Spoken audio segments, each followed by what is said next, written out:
Once upon a time, there were two children, Ben and Emma, and every Sunday, they went to a particular Unitarian Universalist church that was situated above a particular river valley, okay? It could be the Ohio River Valley, but maybe not. But anyway, one day in their RE class, their wonderful, beloved teacher said, "Hey, Megan and Ben, can you go get some markers from the RE closet?" So that's what they did. They went around the corner to the RE closet. Do you have an RE closet? Do you know what that is? It's kind of a room where a bunch of supplies are. But anyway, in this church, they opened up the doors to the RE closet. And there was so much stuff in there. From the floor to the ceiling, it was packed with stuff. You couldn't fit anything else in there. RE teachers would know exactly what I'm talking about here. Because every closet I've been in for RE closet is packed with stuff. In it, there were markers, there were erasers, there were buckets, there were books, there were pencils, there was paste, there was pens, all kinds of stuff. And it smelled so good in there. Oh, they liked it. So they found the markers, they got the markers, but just as they were about to leave, they saw something that they had never seen before. Stuffed in the corner. It was very black. It had a curve to it. It was a black pot. And on the side, it had a sticker on it that said, "Be careful." They were kind of frightened. They were very frightened. They wanted to run and tell their mothers, but,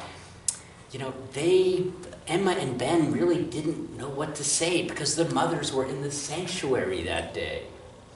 But Emma worked up some courage where she reached over and she grabbed the pot and she slid it closer toward her. And as she did so, she had a marker in her hand and she didn't know what happened, but she lost control of the marker and it fell into the pot. And she looked in and it was gone. It was disappeared. You couldn't see anything in the bottom of the pot. You couldn't even see the bottom of the pot. She was frightened. She reached her hand in and she pulled out not one marker, but two markers, and they were identical. She put in one red marker, she got out two. Well, Ben had an idea. From his pocket, he pulled a piece of candy that he had taken from the adult coffee and conversation table. He was just borrowing it, okay? Just borrowing it. But he put that in the pot. They looked in. It was gone. It disappeared in the pot. They couldn't see it.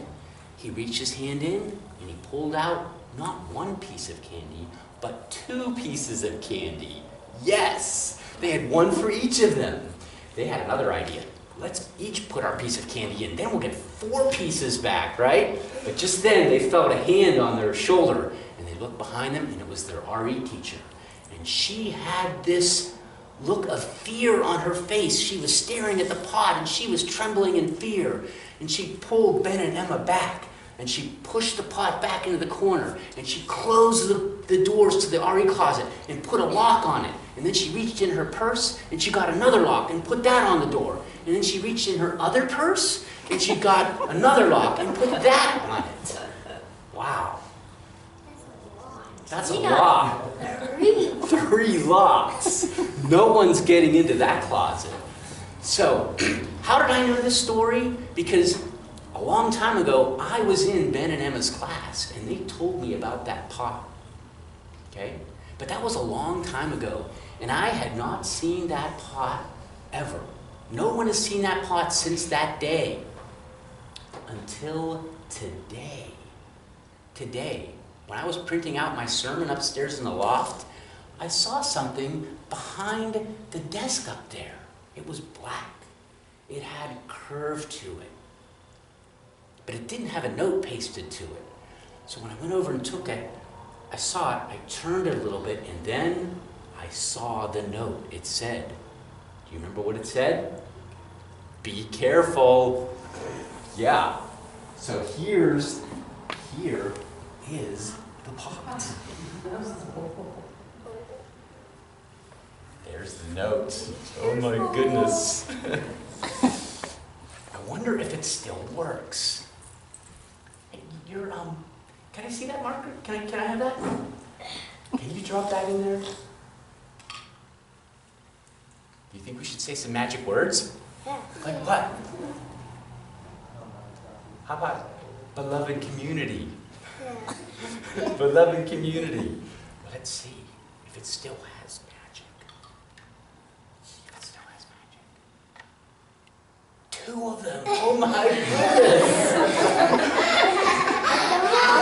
Well, we're gonna have to get 4 now. Yeah, how can that be? I can't believe it works. Wow, let's find some other things. Look at this. I saw.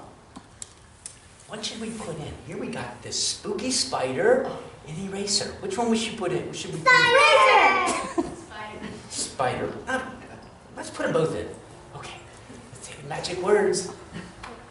Beloved community. Let's see. 2 spiders. And 2 erasers. It still works. It still works. It still works. And about the pencil. Look at this. I like to play harmonica. I only have 1 harmonica. It'd be good to have 1 more, wouldn't it?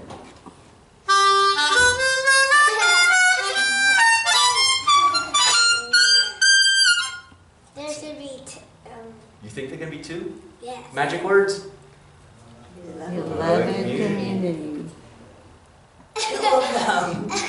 Oh my goodness. Now I got 2. You should get 4.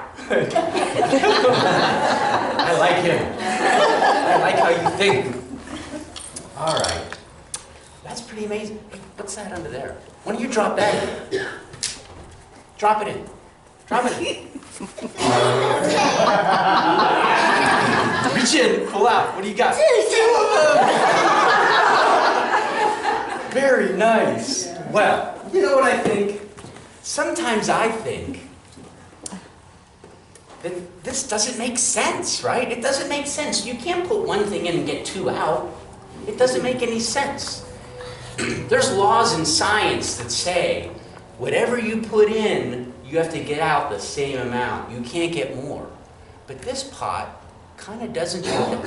Whatever you put in, you always get out more. That doesn't make sense.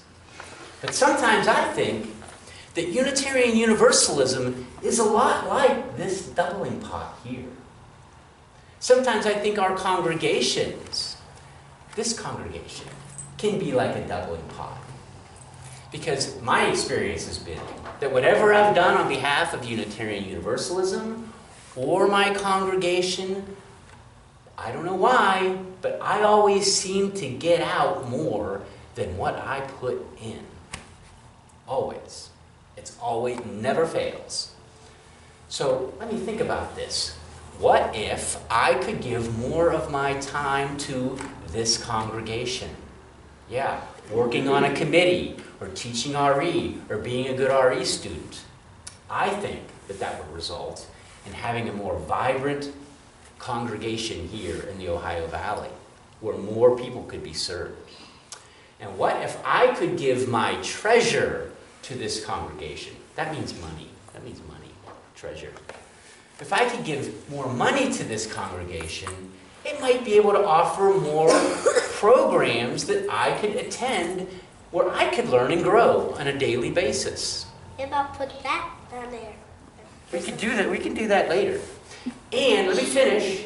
One more thing. What if we could give to our communities in forms of social justice efforts?